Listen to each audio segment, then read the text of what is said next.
Welcome to The Explainer. So today we're diving into a genuinely fascinating ancient text.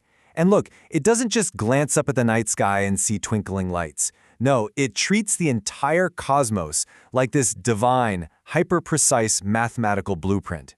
We're going to explore the actual mechanics of the heavens. We're talking cosmic machinery, giant architectural portals, and literal celestial chariots. It is just an absolutely breathtaking way to view the universe. But first, have you ever considered that mankind might just be making a fundamental mistake in how we count the days?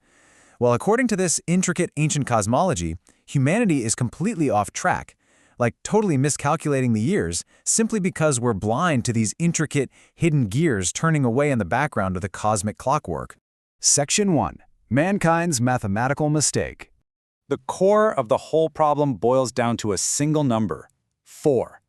The text absolutely insists there are exactly 4 days that are just stubbornly, persistently uncounted in our normal reckoning of the years.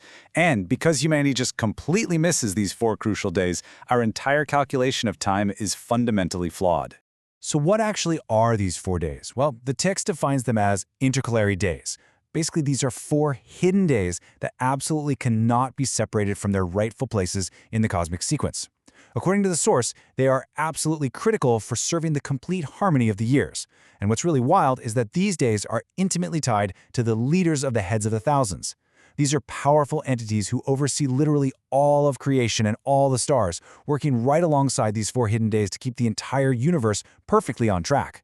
And that perfectly highlights the stark contrast between our flawed human perspective and reality. Because we don't count those 4 days, we're making a massive mistake. But in reality, the true harmony of the world's course relies on a flawless system of exactly 364 separate stations. The luminaries actually serve on these highly specific stations of the world, operating in the first portal, the third, the fourth, and the sixth portal. This ultra-precise 364-station system is literally the only way the harmony of the world's course actually works.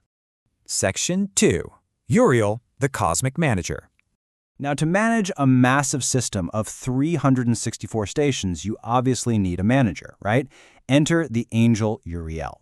The text tells us that the eternal Lord of Glory appointed Uriel over all the luminaries of heaven, both up in the heavens and down in the world. His job description? Basically to make sure the sun, the moon, the stars, and all the serving creatures actually rule on the surface of the heavens, are properly seen here on Earth, and act as flawless leaders for the day and the night. He's essentially the ultimate cosmic overseer. Section 3. Architecture of the heavens. But what exactly is Uriel managing here? Well, to really wrap your head around this ancient worldview, you have to picture massive physical structures sitting at the very edges of reality, specifically 12 immense doors.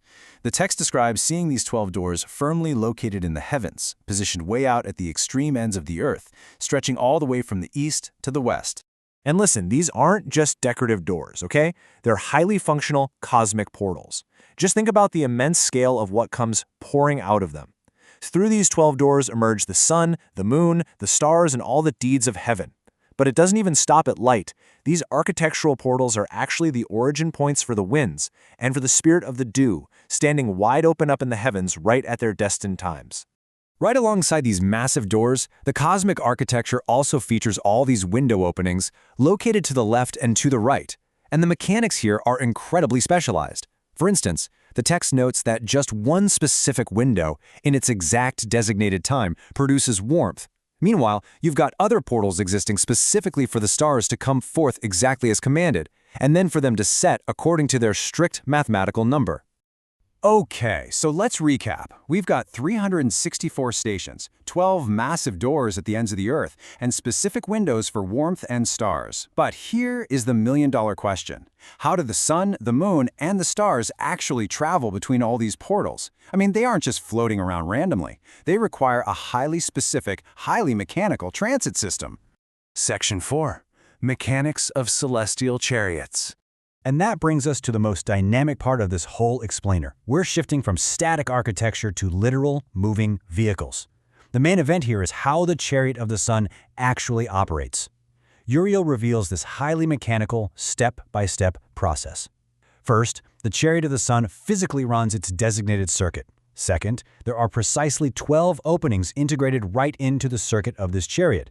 And finally, when those openings align perfectly at their destined times, the feet of the sun, which the text clarifies as the actual rays of the sun, physically come forth, venting right out of these openings to spread warmth over the earth.